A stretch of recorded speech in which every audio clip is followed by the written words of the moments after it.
Hey everyone, how's it going? AZREN here. Hope you guys are doing well. In this video, I want to talk about some advice for advanced speakers in a language. It's funny, right? If you look at a lot of the videos, a lot of the blog posts, a lot of the content online, usually tends to be targeted towards either beginners or intermediate speakers. And so today I thought, let's make something for the advanced speakers out there. Now, first and foremost, a really big thing that has been working for me lately, it's a bit of a language hack, I guess you could say, is I have been making a lot of flashcard decks. So basically what I do is I'll take like a deck of cards. I can actually show you right now that I think about it. I'll actually show you. So I'll take like a deck of cards like this, and I'll put together, like some flashcards. So this one is common Spanish verbs, and I have a whole list of common Spanish verbs. I have another one here on the steps, which is basic Spanish adjectives, right? I have lots of these. And when it comes to, basic Spanish adjectives, basic Spanish verbs, things like that, that's really easy for me. However, when I start jumping into things like jobs, or if I jump into something like, like kitchen utensils, I'll make different categories and I'll know 80 to 90% of the words. But then when I'm going through Google, when I'm thinking about it, I start to realize that, wow, there's actually quite a few things I don't actually know. So for instance, when I was doing household, I think I did a deck that was called like things around a house. And I realized I know how to say window. There's a window right behind me. I know how to say window, but I don't know how to say window frame. I didn't know how to say window sill, right? I didn't know how to say those. I was like, oh, that's interesting. I've never even thought about that. And so making that flashcard deck really made me think about it. And then I went into research. I went to Google, I went to different dictionaries, I looked up Google Images, I looked up all sorts of stuff, and I figured out how to say window sill in French and Spanish. And I add that to the flashcard deck. And that little hack has been really helping me as an advanced French and Spanish speaker to learn more vocabulary. Because the reality is that as an advanced speaker, one of the big things that holds you back is not grammar. Usually it's not pronunciation. Usually it's not things like, usually it's not listening comprehension, it's not writing, it's none of that. Usually it's vocabulary. Vocabulary is now your biggest gap to keep getting better. And this is a phenomenal way to push your vocabulary to a new level. Now, on a similar note, one of the things I've also started to do, and I've talked about this in a vlog, it was a few months ago, I think, but one of the things I also do is I will take all these new words, and sometimes I'm not 100% sure on one of them, especially in Spanish for myself, because there's often lots of different words to say the same thing depending on what country you're in. And so different dictionaries say different things, and you're reading online and you are a little bit unsure. You're like, I don't really know what the correct answer is here. And I'm sure this is common in other languages too. I've had it happen in French, I've had it happen in all sorts of languages. And so what I then do is I'll go on italki, italki.com, and I go there and I'll basically book a lesson with a native speaker, like a teacher on that website. And all I'll do in the lesson is just confirm a lot of the words. I'll say, hey, I just learned the following 50 words.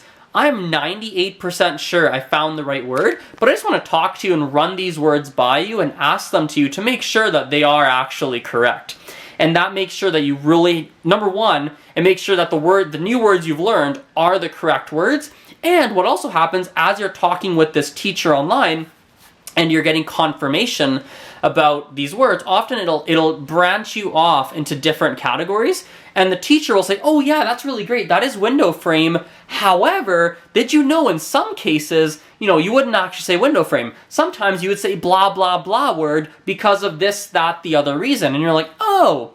And so you end up learning new words when you're just trying to confirm words that you've already learned. And it's a very cheap, very cheap and quick way to be pushing your vocabulary a lot further.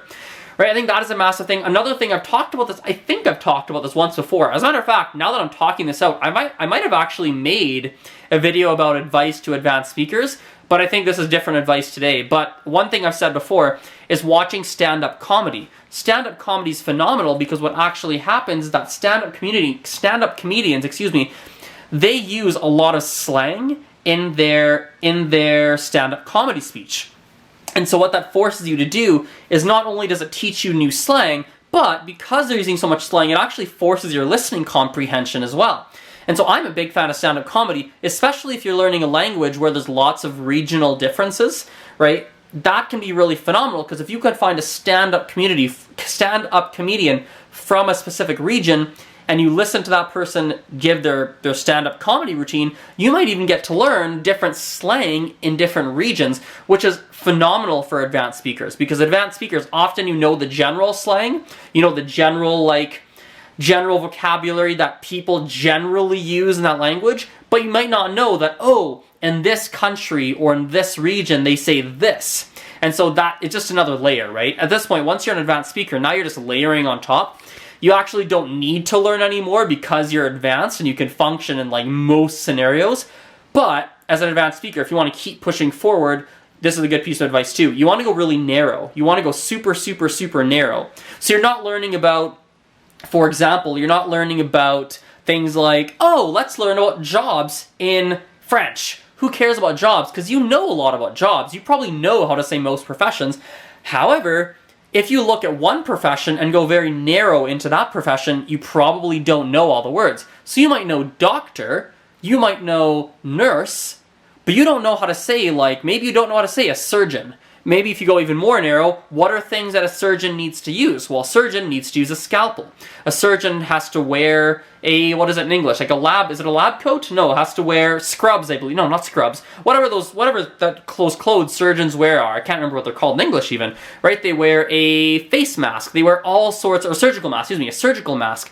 They wear all these different things. So if you go very narrow into different categories and you really break that category down into small pieces, you're going to find lots of words you don't know.